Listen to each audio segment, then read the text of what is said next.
Gert-Johan Coetzee, congratulations on your 10-year retrospective exhibition. How does it feel? I think it's surreal to see all my works of the last 10 years all displayed in one beautiful runway style collective. I walk through it and I really get nostalgic, and it brings back memories of each and every dress and what happened around it and the little ups and downs, and it's just a wonderful experience. How many dresses are on exhibition? We have 30 dresses on exhibition right now, and we will be rotating them. So for instance, every couple of weeks we'll bring out another highlight. Oprah Winfrey's kaftan is one of them. I've walked through the exhibition, it really looks amazing, and having been somebody who was there from the very beginning through your career trajectory as a designer, I couldn't help it but feel proud and a sense of joy and a sense of like, you know, this is the South African fashion industry. Here we are now, we are like at another phase of exhibition. And I've noticed that you have dresses from 2014 until 2020, and there isn't any for 2015. Is it by design? No. I think, of course, we've tried to preserve as many dresses as we could. Lots of the dresses are collected by people that just love to support the brand, and of course they keep those things very close to their heart. So not everybody wanted to give us their dress to put on exhibition. We have tracked where all of them are, but unfortunately not everybody wanted to borrow us their dress back. Having said that, all of the dresses that are on exhibition, do they belong to the Gert-Johan Coetzee archives? So how it works is, of course, in the recent years, I always hoped that the Gert-Johan Coetzee brand would be where it is today, but you were never sure. So in the beginning years, we did unfortunately let collectors collect some of the first works, and those people now of course realize the value of them, are now hanging on to them for dear life. But it was after about 2015 where we started consciously collecting these clothes and just preserving them. So a lot of the times the owner of the dress would store the dress with us.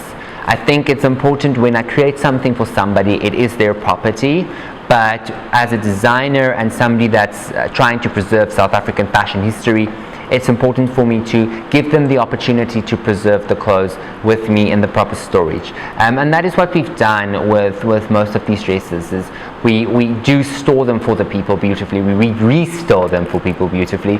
If you look at the very first work that is at the exhibition, which is the July dress that I did for 10years, a beautiful cocktail, bubbly, cloudy, bubble dress that is in a color combination of teal, turquoise, and of course yellow, with a beautiful butterfly on it. That dress we had to restore because it's been in storage for 10 years. So of course over 10 years things damaged, and we had to restore that dress for the exhibition. Did you work with a curator in terms of putting out the exhibition, or it's something that you did in-house? My husband and I, we kind of bounce off each other what is important. I think there's stuff that is important for South African fashion history, I think, and then there are also pieces that's important for me as a designer. And I think my retrospective in my 10 years is something that's very personal and close to me. So I wanted to be in control of pieces that I felt proud of, that I wanted the public to see. I know the brand obviously started off as Diamond Face Couture, and then coming to your 10-year retrospective, although I knew that it was a Gert-Johan Coetzee, I had expectation of seeing some of the dresses that were worn by Nonhle Thema back in the years. So the Diamond Face Couture era was such a beautiful era, and I learned so much from it. But I wanted to start when the Gert-Johan Coetzee label started. Once I've broken away and I started my own thing, for me that is when I started counting, and it has been 10 years to date.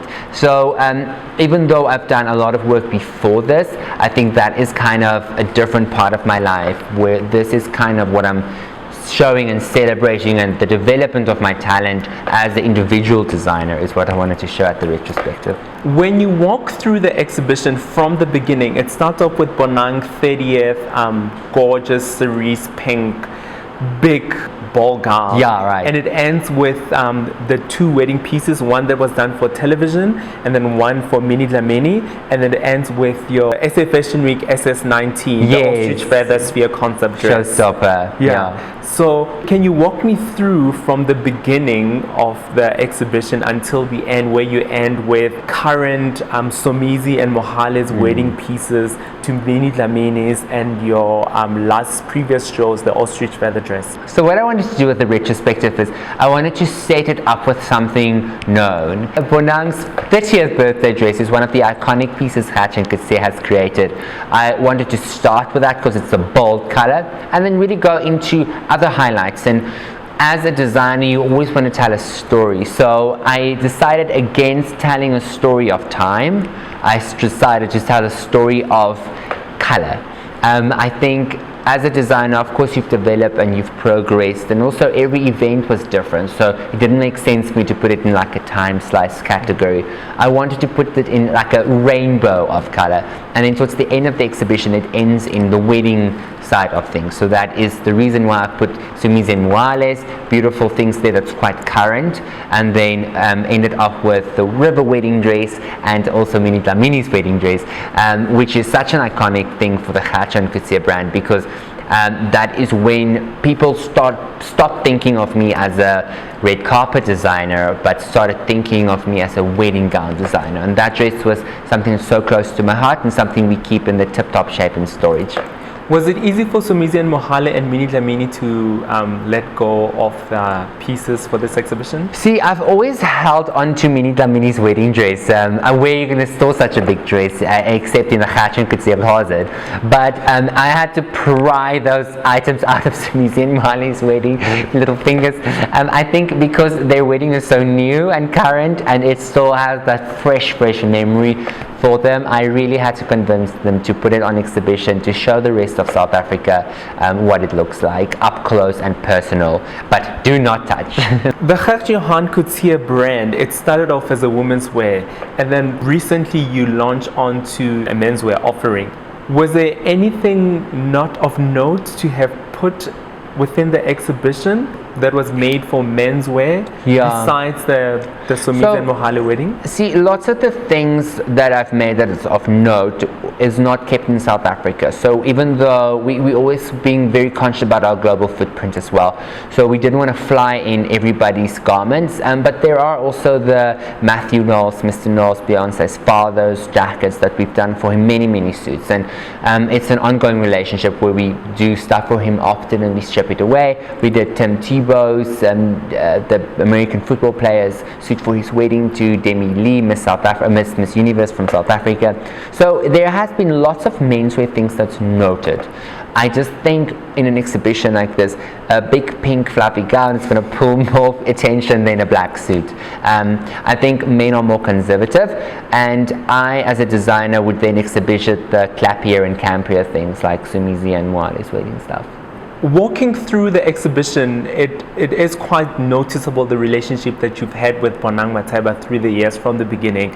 I mean, you have none of her dresses on display, which when somebody knows of the house of Gert-Johan Coetzee, they know of the relationship that you've had with Bonang Matheba. Can you speak on your relationship as a designer and a muse? Bonang, of course, has been the face of the brand for many years.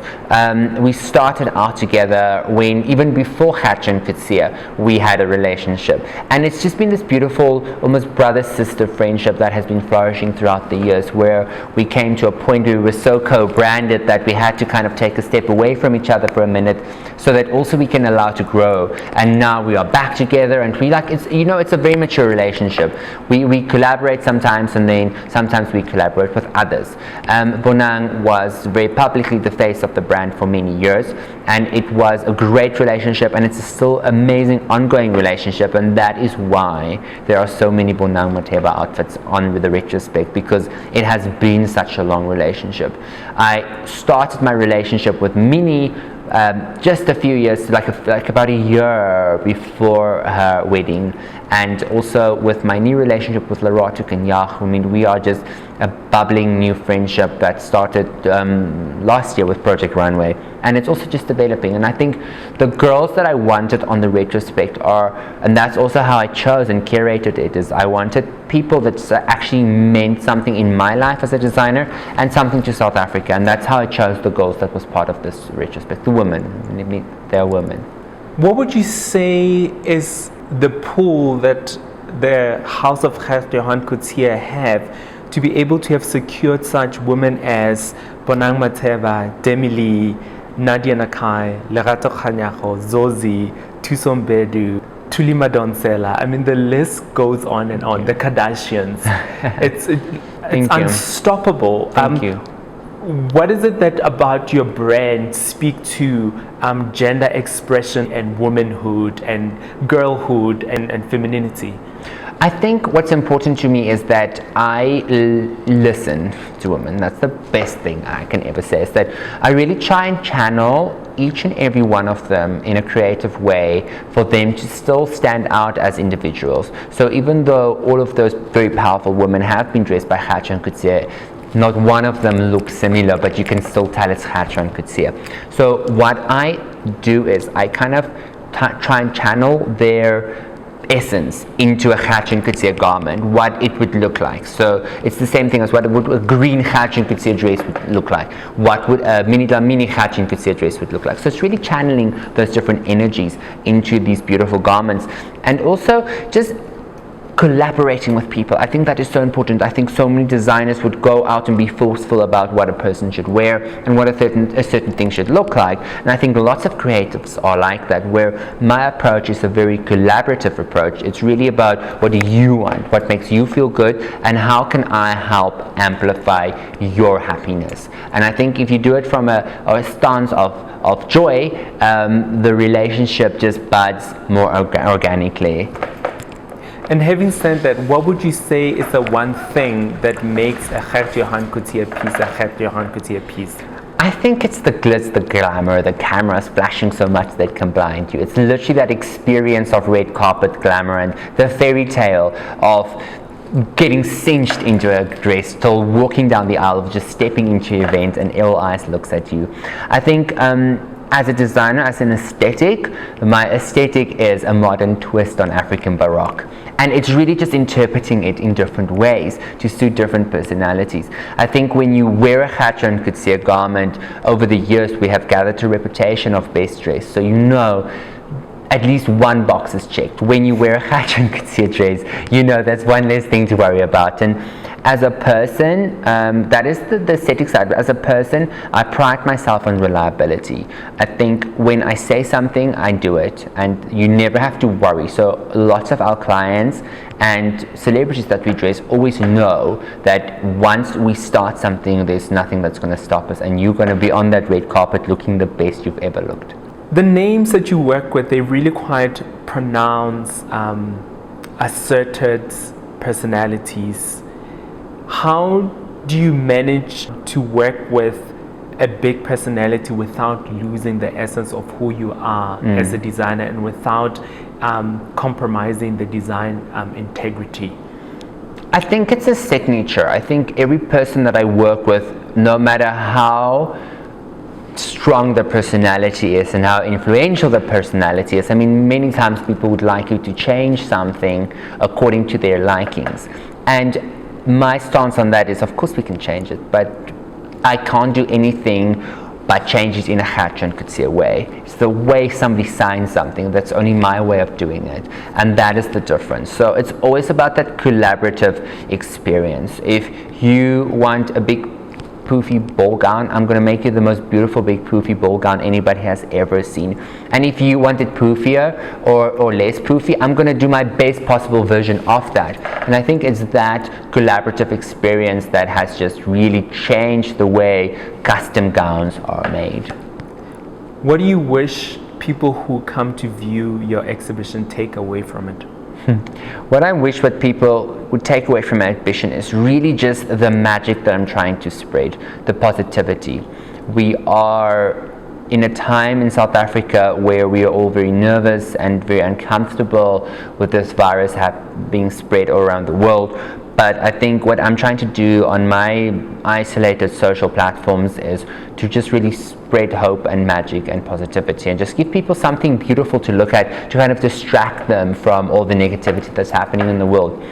In the end of the day, I don't sell clothes, I really sell happiness. And for me, it is that comment of, wow, I look so beautiful, nobody has ever made me look like this, I look so skinny, look at my waist, look at my boobs. Those are the comments that I thrive on, and that is petrol for my engine, and that is why I wake up and do this, is really to spread that happiness. And I think if you think about it and really think what beauty is confidence. And when you dress somebody beautiful and you give them the tools, they step out into the world and really change lives because they feel good as a person, and then they as the person spread happiness. So fashion has got a very long chain effect and a snowball effect on society in the end of the day. What is your daily prayer? My daily prayer is gratitude. Thank you for everything. Going back through yesterday, starting the morning with the utmost positivity. I think that is my daily prayer, and just really acknowledging what you are, where you've been, and who has helped you. Cultural radar, what do you think is moving the needle right now and hitting the cultural nerve? I think what's hitting the cultural nerve at the moment is diversity. I think really being progressive with thoughts, really including everybody, and focusing on positivity. I think we're at a point now where digital is becoming more powerful, and I think we are at a point also where we are diverse and we are acknowledging that. But I think with this virus spreading, we are seeing the power of digital and how important that is, and how we must all lighten our footprint on the earth. Do clothes have gender? Clothes are genderless. I think it's really about the person wearing it. So if you feel you identify with something specific, or you want to make a specific statement, you are welcome to do it all the way. And I think that is one of the biggest fashion trends that I endorse and that I love. Is love a choice or a feeling? Love is definitely a feeling. You cannot stop love. Love just is everywhere. What would you say is the one problem you intend to solve with the design work that you do? I think we must all stop buying fast fashion, and I think it starts with education. Where in the world or your work do you feel that sense of belonging? I think when I'm at home with my husband, that is where I feel the safest, and that's where I feel the most welcome. I'm most happy when? Designing. I'm most happy when I'm designing. I believe in? I believe in positive change. How would you define positive change? I think people are sometimes so scared of change, and when you see something being done differently, you pull back and you question it. Where out of change, only good things happen. We have to progress, we have to be excited, we have to embrace change to grow as human beings. And that is why whenever something is happening in the world, like this horrible coronavirus, I as a designer, as a person, try and see the positive things that comes out of it, and also what we can learn out of it, and what is better in our lives now than it was before. I think before we all went into isolation and all of these things struck, we were very much mundane, going on about our lives, and we know about global warming, but nobody really took it seriously. Where this virus is teaching us that we can live as human beings in a more digital way. We don't always have to have such a heavy footprint on the world, and that is why for my spring-summer collection that is coming up quite soon, because of the virus, we actually banked the collection that we were working on, and we're postponing it till next season. But we are now focusing on a completely new collection that is smaller, and again, like the collection that we were working on, it's completely as sustainable as possible by educating people. So this season I'm going to go quite literal with sustainability, just to create a talking point. I've done this same recipe when I tried to raise awareness for HIV, and I think we all kind of hear these messages to a point where we're going numb to it. But if we create a conversation piece out of something, it spreads the word more rapidly, and that is what I'm trying to try and do with my new collection.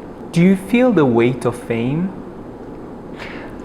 I get that question so often, and literally I don't. It's such a, I must get a good answer for this question, but it is so something that I don't think about at all, that whenever I get that question I don't have an answer for it, because it is so different. It's like you just you, and life happens. And I've been like this for so long that you don't know life without being the way I am. So it is beautiful to have the social power to invoke change, and that is what I enjoy about it. And that's the only way and time where I really like remember and amplify it. Other times of the day I am working, I'm in my studio, I'm an artist, and I just kind of go with the flow. So that's a very, very difficult question to answer.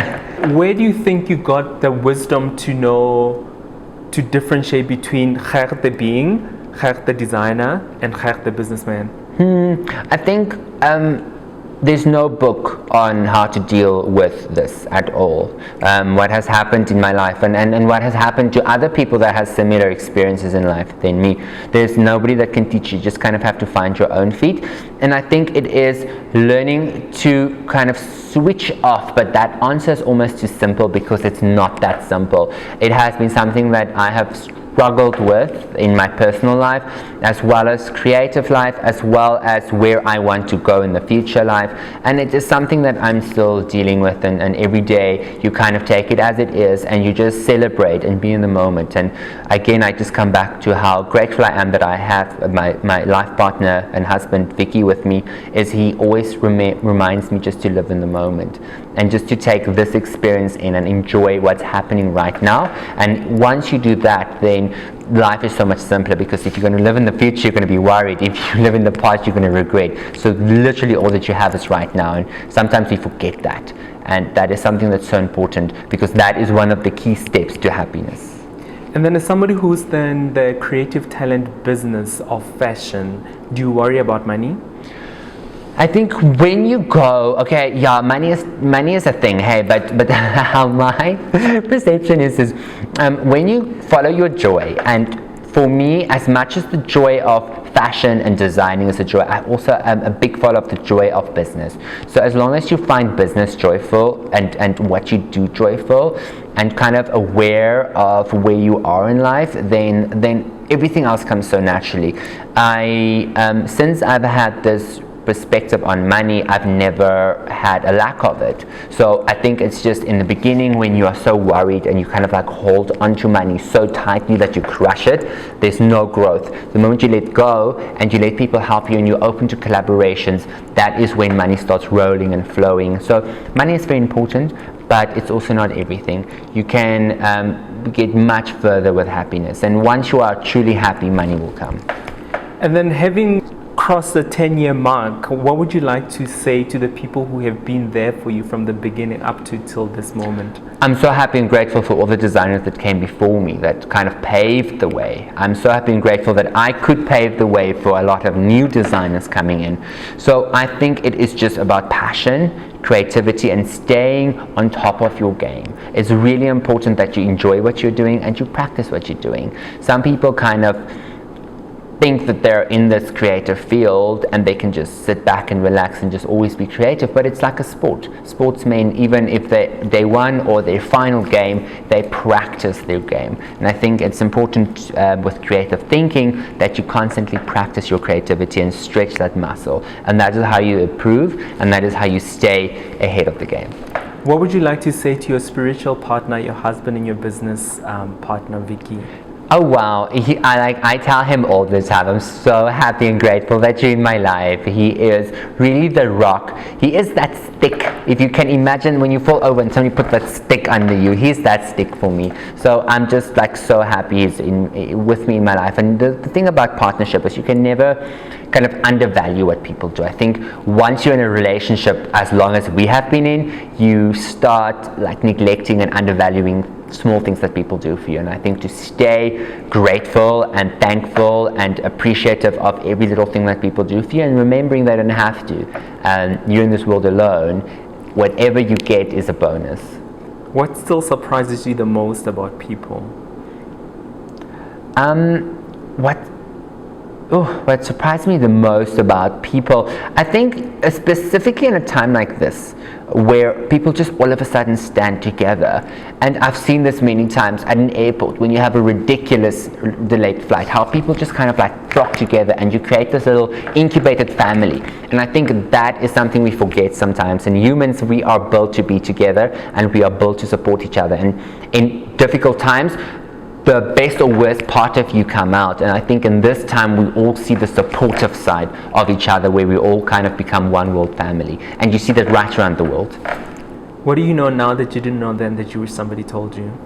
I know now that you have to just take things easy, like just hold the F out. Like if you are running after something or you are holding on to something, everything will come to you that belongs to you. What do you wish for yourself? Oh wow, I wish for myself another amazing 10 years or 20 or 30 or 50 years. So you know what, actually I just wish myself to be happy. I just want to wake up in the next 10 years, whatever I do, wherever I am, and feel the same as I do right now.